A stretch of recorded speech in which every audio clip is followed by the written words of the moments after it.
მოკლედ მეგობრებო, დღეს განვიხილოთ CMR-ი. ყველა CMR-ი შედგება 4 ან 5 გვერდისგან, აი მაგალითად პირველი გვერდი, მეორე, მესამე გვერდი, რომელიც არის სხვადასხვანაირი, ყოველთვის შეიძლება იყოს ესეთი, შეიძლება იყოს ესეთი, უბრალოდ ესე შავ-თეთრ ფონზე შეიძლება იყოს ასევე. თუმცა ჩვენ მოდი განვიხილოთ ამ CMR-ის მაგალითზე. მოკლედ ამ CMR-ის მაგალითზე რო ავიღოთ მეგობრებო, დააკვირდით, ნახე პირველ გრაფაში იწერება დატვირთვის მონაცემები. ზოგადად ბევრი გრაფები აქვს, მეორე, მესამე, 22, 23, 24 და ასე შემდეგ. ყველგან რაღაცა იწერება წესით, მაგრამ როგორც წესი მეგობრებო, არ ვწერთ ხოლმე ყველგან. ძირითადი ინფორმაცია არის მინიმალური, რაც ჩვენ გვჭირდება რომ აქ შევავსოთ. ეხლა გავყვეთ სადთავოთ, ნახეთ. პირველ გრაფაში იწერება დატვირთვის მონაცემები, ანუ რა ფირმა არის, რომელი ქვეყანაა, რომელი ქალაქია, რა საფოსტო ინდექსი აქვს და ქუჩის მისამართი.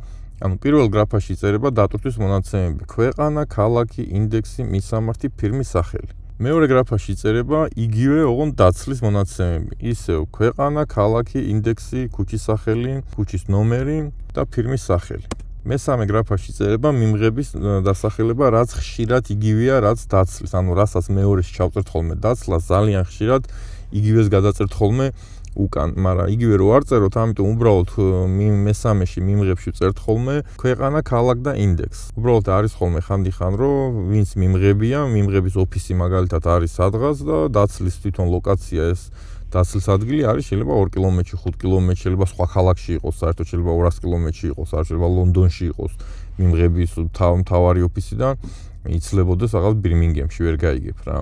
მაგრამ უმეტეს შემთხვევაში მეორეში როდესაც ჩავწერთ დაცლის მონაცემებს, მესამეში ჩავწერთ მიმღების მონაცემებში უბრალოდ ინდექს, ქვეყანას და ქალაქს. всё. მეოთხეშიც ანალოგიურად მეგობრებო, რასაც პირველში ვწერთ, იგივე მარტო ქვეყანა, ქალაქი, ინდექსი იწერება ქვევი, თუ არა და მანდაც შეიძლება იყოს განსხვავება, მაგრამ ძალიან იშვიათად. ამ CMR-ი შევსება ზოგადად თქვენ იშვიათად მოგიწევთ, მაგრამ თუ მოგიწევთ, ისიც იშვიათად აგემთხოვათ, რომ განსხვავებული იყოს ეგ მისამართები. მეხუთე გრაფაში ჩემს შემთხვევაში მეგობრებო წერთ თარიღს და დროს, არადა თარიღი და დრო წესით 21-ში წერება, მაგრამ ჩვენი კომპანია რატომაც ასე აკეთებს, რატო ვიზახი, რომ სხვა ფირმები, სხვა CMR-ებია, სხვადასხვანაირად წერენ ხოლმე რაღაცეებს და ამიტომ გააჩნია რა ფირმაში წახვალთ, რა მოთხოვნა ექნებათ, მაგრამ ყველა ვარიანტი სადაც არ უნდა წახვიდეთ, ჩვენ ფირმაში წამოხვალთ თუ სხვაგან წახვალთ, იქ აგიხსნიან თავიდან სად რას წერენ, ან ნებისმიერ მძღოლს რო გითხოთ, მოკლედ ნებისმიერი გეტყვი და ერთხელ უბრალოდ ფოტო რო გადავუღეთ, ვინ სად რას წერს, მე როგორ თქვენ მიყვებით, მაგრამ ძირითადად,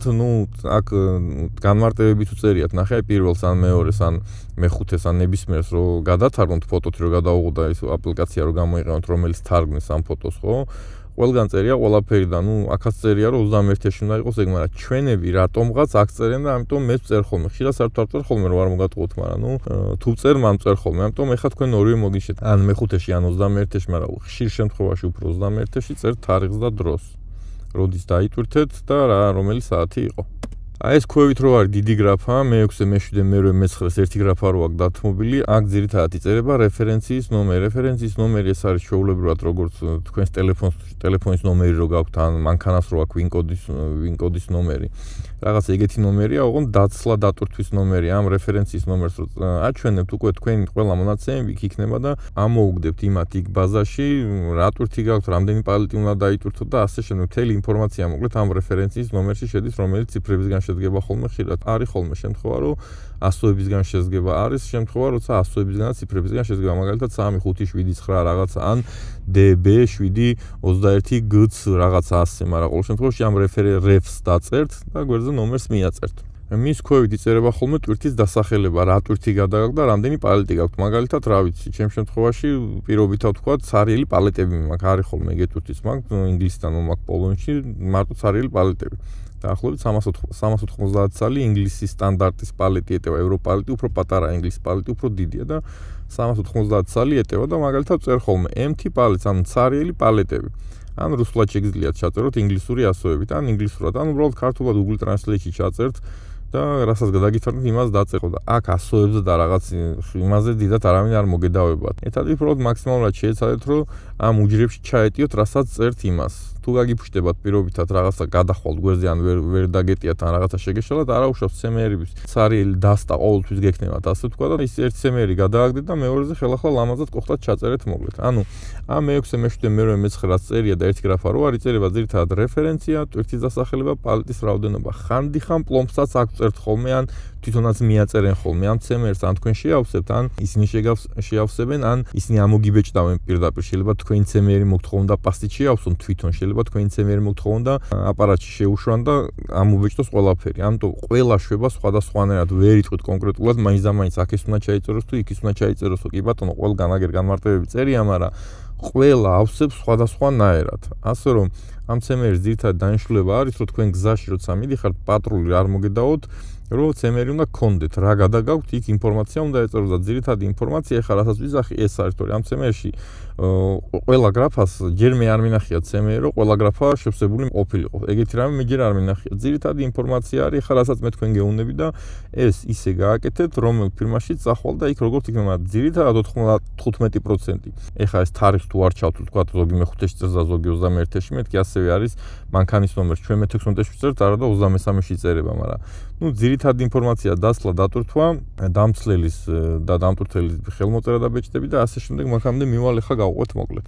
შემდეგი არის წონა, მეგობრებო, რომელიც კილოგრამში უნდა დაწეროთ და არა ტონაში, მაგალითად 10 ტონა გაქვთ, ხო 10 ტონა არ უნდა დაწეროთ, ანუ 10000 kg უნდა დაწეროთ რა, ინგლისურად რა თქმა უნდა kg. ამას აქცევს ხოლმე პატრული ყურადღებას თუ CMR-ს ამოწმებს. შემდეგ პლომბის ნომერი თუ გვაქვს, როგორც მოგახსენეთ, მე-6-ე, მე-7-ე, მე-8-ე, მე-9-ე რაც არის, მანდას ვაწერთ ხოლმე, შეიძლება მე-17-ზე მიაწეროს ვიღაცა მე პლომბის ნომერი, მაგრამ ძირითადად მე-13-ში წერება პლომბის ნომერი თუ გვაქვს, თუ არ გვაქვს და არაფერი. რაც არის უსტოვებთ ამ გრაფას.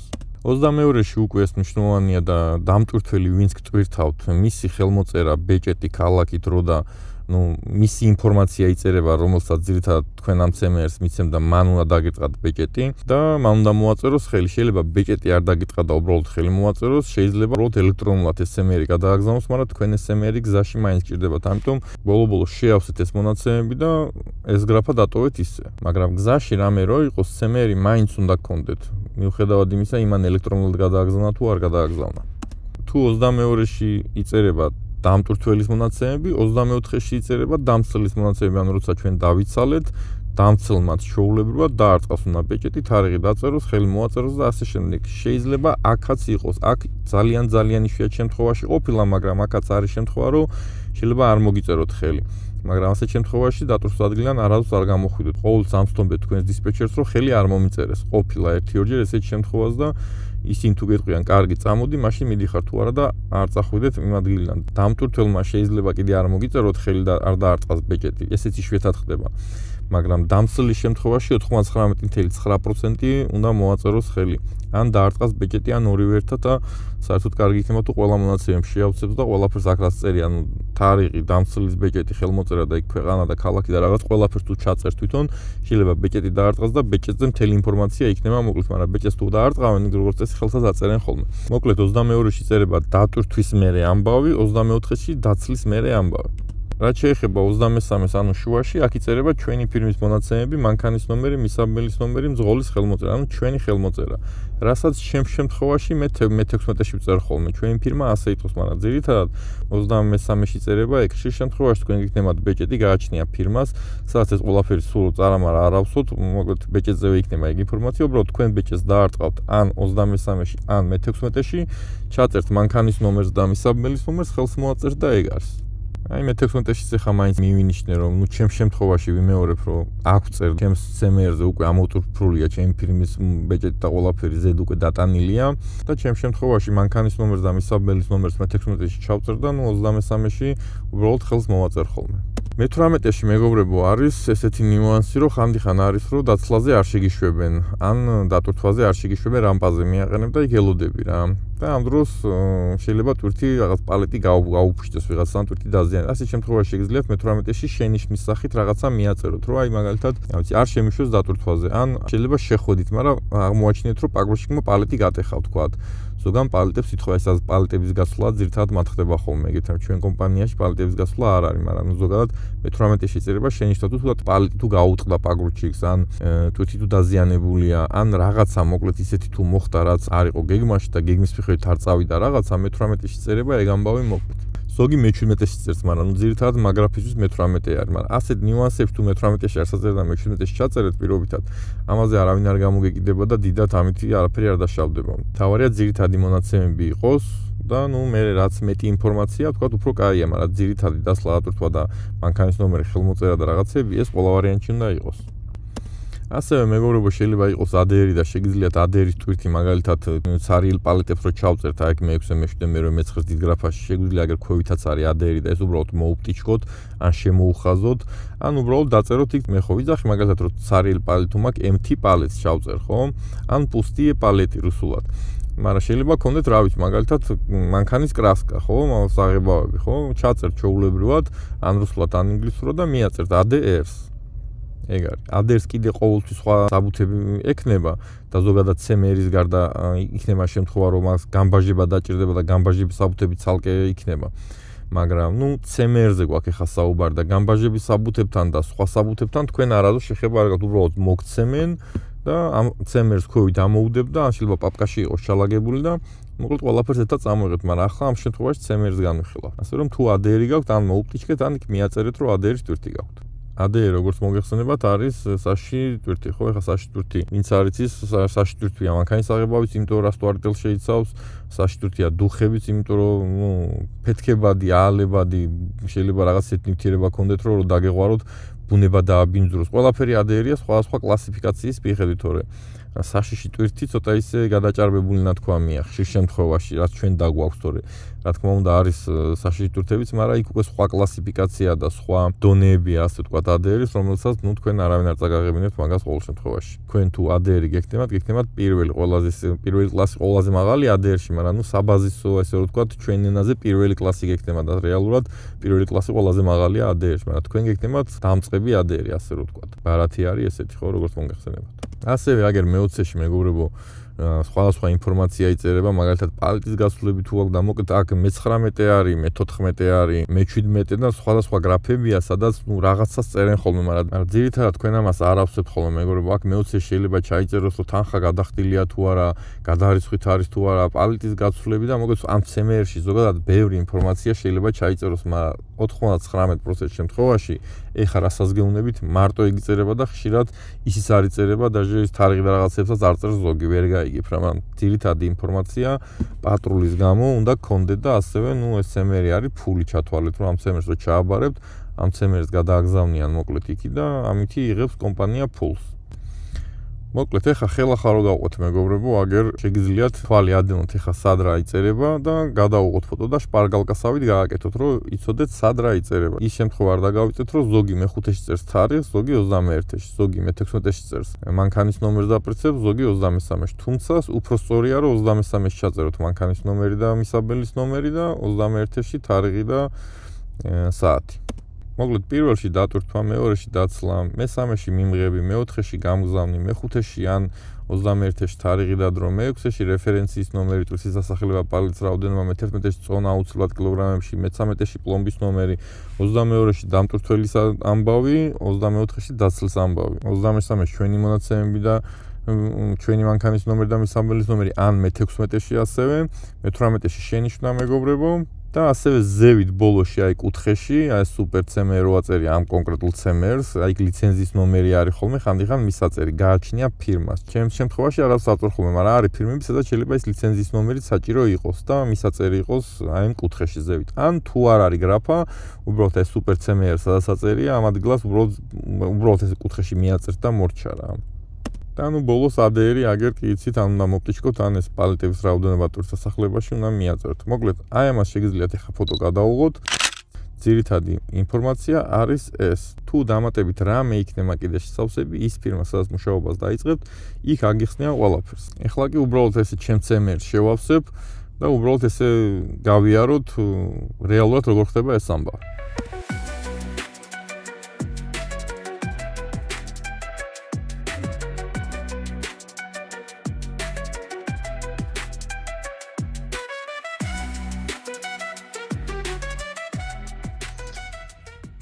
აი მეგობრებო, ნუ ეს ფორმალურად შევავსე ახლა, მაგრამ ყოველ შემთხვევაში აგერ დაცლა გადავწერე დატვირთვა გადავწერე. დაცლა, ანუ შეიძლება ოფისი სხვაგან იყოს და დაცლა სხვაგან იყოს, მაგრამ ამ შემთხვევაში უბრალოდ ეს გადავიწერე. ჩემ შემთხვევაში ხშირად არის შემთხვევა, რომ სადაც დაცლა იქ აქვს ოფისიც ჩვეულებრივად. თორე შეიძლება ოფისი აქ კონდეთ რომელიღაც ქალაქში და დაცლის ადგილი რაღაც გვერდზე ქალაქში იყოს, ან 2 კილომეტრში, ან 5 კილომეტრში მნიშვნელობა არ აქვს. ამიტომ დატვირთვის მონაცემები, დაცლის მონაცემები, დაცლის ინდექსი და ქალაქი და ქვეყანა, ინგლისი და დატვირთვაც იგივე ანალოგიურად, ანუ დატვირთვა, დაცლა, დატვირთვა უხეშად რო ვთქვათ ეს. ჩემ შემთხვევაში აქ წერ ხოლმე მე თარიღს და საათს, თუმცა ხშირად ეს იწერება 21 და 21 უნდა იწერებოდეს, მაგრამ ჩვენ რატომღაც აქ წერთ ხოლმე და ხანდახან ამასაც არ წერთ ხოლმე, გააჩნია. ასევე დამცლელის ახლა მე დავწერე, მაგრამ პირობითად ვთქვათ ეს დამცლმა შემივსო ეს თავის ფირმა დაწერა, ხელი მოვაწერა და ბეჭედიც უნდა დაარტყას აქ. ჩვენ მოვაწერთ ხელს აქ. ჩემ შემთხვევაში მანქანის ნომერი და მისაბმელის ნომერი დავწერე ზევით, თუმცა ხშირ შემთხვევაში იწერება ქვევით. ხო გეუბნებით, არის სხვადასხვა ფირმები, სხვადასხვა CMR-ები, სხვადასხვა სახის, სხვადასხვა ფორმის, მაგრამ პრაქტიკულად თითქმის ერთ და იგივეა ყველაფერი. პირველიდან ასე ვთქვათ, ეს 21, 22, 23, 24 და ასე შემდეგ, მოკლედ ყველა გრაფა თითქმის ერთ და იგივეა. დაცლის ამბავი ჩვეულებრივად აქ არის, სხვა ინფორმაციაც იწერება მეგობრებო. ჩემი 5 წლიანი გამოცდილების შემთხვევაში აქ თითქმის არაფერი არ დამიწერია. შეიძლება ერთხელ ან ორჯერ რომელიღაც ფირმაში, სხვა ფირმებში მაქვს ნამუშევარი, როგორც მოგეხსენებათ. თუ ADR გვაქვს, შეგვიძლია ეს მოვტიჩკოთ, ან უბრალოდ აქ მივწეროთ ADR, მაგალითად AS შეგვიძლია თქვა მოვტიჩკოს, მაგრამ ნუ ეხლა ეს მე არ მაქვს ADR, ან პირობითად დავწერე ისე ცარიელი პალიტები, მაგალითად 390 ცალი. კილოგრამებს მეგობრებო წერთ აქ და აუცილებლად 10 ტონას არ წერთ, ანუ 10300 kg-ს, ან კილოგრამებს აუცილებლად ესე წერთ. რეფერენცია ჩვეულებრივად აგროვეს რეფერენცია მოგეხსენებათ არის ნომერი, როგორც მანქანას აქვს ვინ-კოდი მაგალითად კონკრეტულ მანქანას ისე კონკრეტულად ტვირთს აქვს ესეთი ნომერი და ამ ნომერს რო აჩვენოთ უკვე ყველაფერი იციან. შეიძლება ეს ნომერი ზოგ ფირმაში ჩემთან ხშირად ხდება ხოლმე რომ არ მაქვს ხოლმე, ეხლა აქაც არ ქონა მე მივაწერე ისე რომ მეჩვენებინა უბრალოდ თქვენთვის, მაგრამ სამაგიეროდ აქვს სხვა ინფორმაცია, ჩემი მანქანის ნომერი, მისაბმელის ნომერი, ჩემი სახელი გვარი, ფირმის ნომერი და ასე შემდეგ. მოკლედ კომპიუტერში ბაზაში უკვე სხვანაირადაა შეყვანილი, მაგრამ ხშირად 99% შემთხვევაში ეს რეფერენცია არის ყველაფერი მოკლედ აქ. ძირითადად მოკლედ ეს არის მეგობრებო CMR-ზე განსაკუთრებული არაფერი არა, ერთადერთი როცა შეავსებთ, კარგად დააწექით ხელით, იმიტომ რომ ეს CMR-ი რამდენიმე გვერდისგან შედგება და კაპიროკის პრინციპზეა და უნდა გადავიდეს სხვა გვერდებზე. ეს უნდა გადავიდეს, რატო არის ხა ეს ამდენი გვერდი? პირველ გვერდს მეგობრებო, იტოვებს დამტვირთველი, მე როცა დავიცლებით მეორე გვერდს, უკვე დაიტოვებს დამცლელი, ანუ პირველი გვერდი დამტვირთველს არჩება, მეორე გვერდი დამცლელს და ეს დანარჩენი გვერდები ჩვენ გვრჩება და ნუ ეს ბოლო გვერდი შავად არის, ესე ვთქვათ, იყო ფირმა, სადაც ეს CMR-ები უნდა მენახა, რომ დაკარგულიყო ან რაღაცა მე მომედავებოდნენ და არის სხვა ნიუანსები მოკლედ და ეხლა ბოლო სამ ფირმაში სადაც ვიმუშავია, არ არის საჭირო, ამიტომ ამას ჩვეულებრივად ავდგებით და წარმოადგენს ფირმაში. ეს არის მეგობრებო ჩათვალეთ ფული, ანუ ეს ხელმოწერილი ბეჭედ დარტყმული CMR, რომელსაც ეხლა ბეჭედი მე აქ არ დამეტყვია, იმიტომ რომ მაგალითის გაჩვენეთ, ეს CMR არის ჩათვალეთ მაგათვის ჩეკი, ანუ ამ CMR-ით ანაღდებენ ფულს. ამას მე უგზავნიან უკვე ტვირთი ვისანაც მიიტანეს იმას და ის ურიცხავს ამ CMR-ს საფუძველზე ფულს. ამიტომ არის ზოგი ფირმა, სადაც ეს CMR რო დაკარგოთ, შეიძლება ფული მოგედაონ, იმიტომ რომ ნუ ამ ტვირთის გადაზრდა პირობითად ჯდებოდა 1000 euро და ეხლა CMR-ი ვერ წარადგენთ, ის ვერ წარადგენს. კი ბატონო, არის ქსეროქსები, ფოტოები და რაღაცები, მაგრამ არიან კლაუზნიკი ფირმები, როგორც ზღოლი, სადაც მუშაობს იმ კუთხით, როგორც დამტვირთველი, როგორც დამცლელი, მაგრამ ძალიან იშვიათად ეგეთ კლაუზნიკ ფირმებში ჩვენ თითქმის შეხება არ გქონია, რა ვიცი, იყო პირველი ფირმა, სადაც CMR-ის დაკარგვის შემთხვევაში შეიძლება დაეწერათ ფული, კი ბატონო, მაგრამ ჩემს არაფერი არ დაუწერია. იმიტომ რომ ნუ ამ ბოლო გვერდებს ყოველთვის პრინციპში ვინახავ და ფოტოებსაც სულ ვინახავდი ხოლმე. ამიტომ CMR-ი დაახლოებით არის ასე გამოიყურება მეგობრებო და არაფერი განსაკუთრებული ამაში არაა. როცა შეავსებთ, დააწექით ხელით, ხშირ შემთხვევაში თვითონ ავსებენ ხოლმე ამას სარიელ CMR-ს მოგთხოვენ და თვითონ შეავსებენ ხოლმე ამას. არის შემთხვევები, როცა ეს CMR-ი თვითონ სარიელ თაბახის ფურცელზე ამობეჭდილად უკვე შევსებულს გაძლევენ და არის შემთხვევა, როცა CMR-ს არ გაძლევენ, არც ხელს გიწერენ და არც ბეჭედს არ ტყავენ, მაგრამ ელექტრონულად იგზავნება იქით, მაგრამ ეს CMR-ი თქვენ გზაში მაინც გჭირდებათ პატრულმა რომ გაგაჩეროთ, CMR-ი რაღაცა უნდა ეწეროს და რაღაციდან ყველაზე მნიშვნელოვანი თქვენ რომ პატრული არ მოგედაოთ არის რა? დატვირთვა, დაცლა, დატვირთვა, ანუ ეს 4 მონაცემები, ნუ ეს თარიღით შეგიძლიათ მიაწეროთ, მაგრამ ამას დიდად არ ითხოვენ ხოლმე, შეგიძლიათ აქ მიაწეროთ ან აქ. თქვენი მანქანის და მისაბმელის ნომერით, რომელიც მე ახლა აქ დავწერე, მაგრამ იყო ფირმებსაც აქ წერდი ხოლმე, ფირმის დასახელება და რაღაცეები უნდა ეწეროს აუცილებლად. და ეს ხელმოწერები უნდა იყოს, თუ დაიტვირთეთ და მიდიხართ მაშინ დასწრების შესაბამისად არ იქნება გზაში და რო დაიცლებით მე პრინციპში ამ CMR-ს არავის არ გადამოწმებია, არც გამიგია რომ ვინმე დაცლილი ტვირთის CMR-ი გადამოწვა, ძირითადად პოლიცია თუ გაგაჩერებთ, გზაში რა გადაგაქვთ, ამ ინფორმაციას მოითხოვს და შესაბამისად ტვირთი რა გაქვთ, ADR-ი თუ გაქვთ, ADR-ი უნდა იყოს, შეიძლება ADR-ი აქაც ჩაწეროთ და ასე შემდეგ, მოკლედ, აქ განსაკუთრებული არაფერი არ იწერება. ანუ უხეშად რო გავიაროთ, თქვენ რო პოლიცია არ მოგედავოთ, უნდა შეავსოთ დაცლა, დატვირთვა, მიმღები, გამგზავნი, თარიღი, რეფერენციას პოლიციას არ უნდა, მაგრამ მაინც ჩაწერთ ხოლმე, ტვირთის დასახელება, მანქანის ნომერი და მისაბმელის ნომერი ანაკ. კილოგრამები აუცილებლად კილოგრამებში, თუ ლიცენზიის ნომერი თქვენ CMR-ს არ აწერია, ლიცენზიის ნომერი ეგზევით კუთხეში მიაწერთ ხოლმე და ხელმოწერები. всё, პლომბი ახლა არ მაქვს სიტყვაზე ვიძახი, მაგრამ რო რამე ყოფილიყო, პლომბს აქ ჩავწერდი, აი მაგალითად, აი ეს პირველი გვერდი რო დავადოთ ისევ.